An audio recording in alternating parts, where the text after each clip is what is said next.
Hi everybody, I want to welcome you to the first in a series of articles brought to you by westernbass.com. Today we're going to be talking about jig fishing. Jig fishing over the years has probably been one of the most productive ways to catch bass throughout this country. We're going to talk a little bit about flipping and pitching and casting today, as well as get into many varieties and techniques on how to use the jig, especially this time of year in the fall on the California Delta. I like to try and keep jig fishing simple. Brown is probably my favorite color. I use two weights, 3/8 and a half ounce. A couple things I'd like to stop off and talk about is when I dress a jig. First and foremost, one of the things I'll do with the weed guard. Weed guards today come in two varieties. Some are pretty standard bristle type guards. Others have a metal wire type guard. I typically prefer to use the wire guards. One of the things I like to do, especially with some of the stiffer guards, is I'll get in there and I'll trim about half of those guards out there. The reason I do this is it allows me, especially when I'm fishing open water, to get a little better hook set. What I generally will do is I will actually clip right down at the base of that guard. So instead of shortening the guard, which actually makes it stiffer, I'll just thin it out a little. This guard, as opposed to the one we looked at previously, is a little smaller diameter guard. In the case of this one, it is a little bit longer, but it's a lot thinner, so it's a little bit more limber. I prefer using this particular jig with this guard when I'm fishing an extremely heavy cover. There's a wide variety of trailers that you can use on your jigs. I prefer to keep it quite simple, actually. We're going to start off, because we're in a post-spawn period here late in May. I prefer to use a 6-inch single tail grub. It's a Yamamoto grub. I like using the brown jigs, and I like matching them with a variety of purple and blues. There are two types of grubs that I like to use as far as color patterns. One is a solid indigo blue that has no flake in it. The other grub that I like is a 213 or a 164. It's the same color purple, but it has a little green or a little blue flake. I prefer the non-flake grubs when we have high sun. When fishing overcast days, or when I'm fishing extremely deep in 18-foot or below, I prefer to use a grub that's got a little flake. The flake adds a little bit of flash, and it picks up, gives those fish something to key in on. Inserting the grub onto the jig is quite simple, actually. I don't really think there's a difference in whether you have the tail up or the tail down. I have just always myself, in watching Denny Brower, inserted the jig head and attached it with the tail down. This seems to give me just as good an action as any, imitating a bait fish that are up on the shallows or down on the rocks, chasing these bass fry that the bass are trying to protect. Get a little flat coming back in here, a little grass flat. This is some spawn, deep water.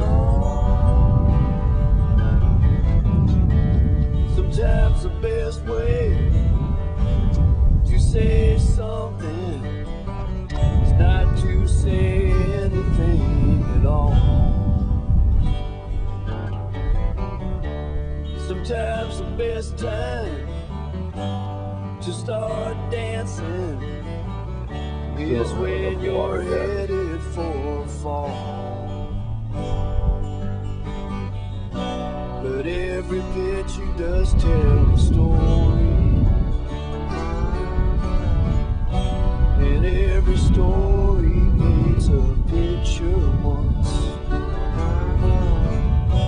And when the pieces fall together, the puzzle's done. There he is. Puzzle's done.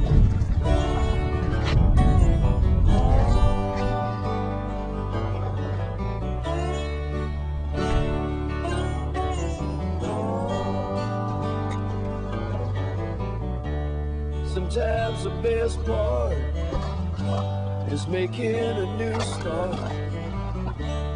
Take the new road on wrong. Nice solid Delta jig bass right there. Sometimes it's better. Little pre-spawner. This fish hadn't even spawned yet. Sitting up here on this point, right in that little deep trough, about 6 foot of water. Swimming that little jig and grub right down in there. Pretty fish. Hadn't even spawned yet. Every story does hold a secret. How was that? Is that good? That's jig fishing, California Delta style. Has a hidden Bouncing that jig and grub right down the bank. and when the pieces fall together, puzzles through. That bite there was just a typical kind of bite that you get on the jigs out here in the river. You throw it up there and you're bouncing it down. Looks like a little bluegill in there chasing the nest. That fish thumped it real hard. That one just thumped my tail. That's what happens when you get a lot of small fish in the area. They sit there and they grab that tail. You get that single tail grub in there, it's really moving and turning and spinning around, and then those smaller fish will come up there and just grab that tail and bite it right off. So whenever you go out fishing with these jig and grubs, you always got to have yourself a couple bags of them, 3 or 4 bags of them. That was a nice solid pump.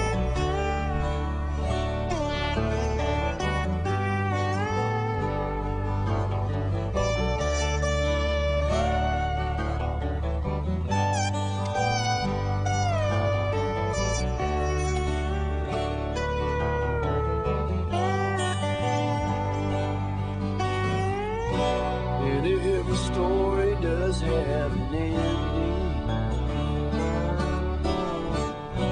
and when it's real, it can't be wrong. And when the pieces fall together, the puzzle's gone. Gone, gone, the puzzle's gone.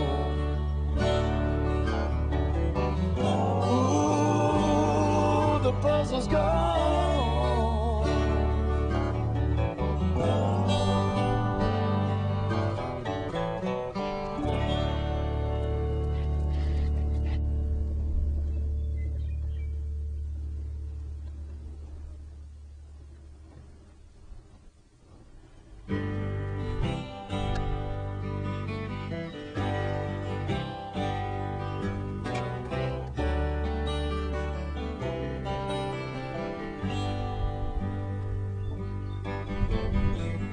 Rises early for a poor man.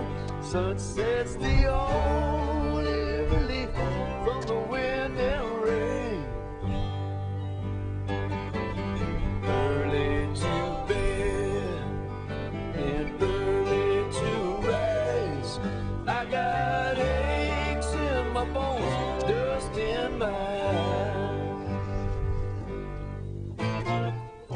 I've been a farmer for 28 years. Big bluegill there. Blood on my hands, soil in my veins.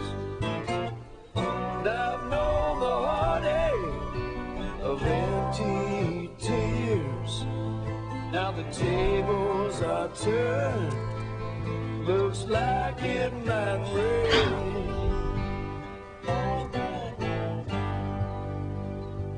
But I've got 2 kids and a loving wife in a beat up old shack we call home.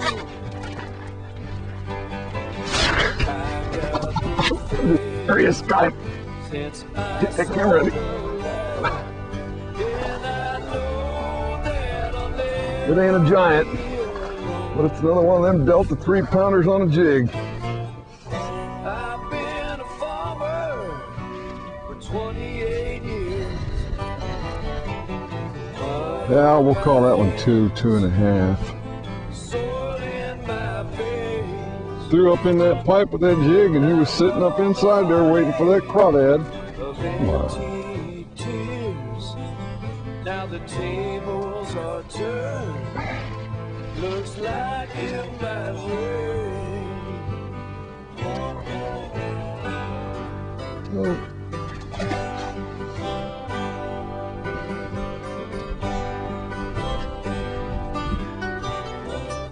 Here for hours to catch on this low tide like this, and you'll catch them, and what happens is there's a culvert on the other side and they come through.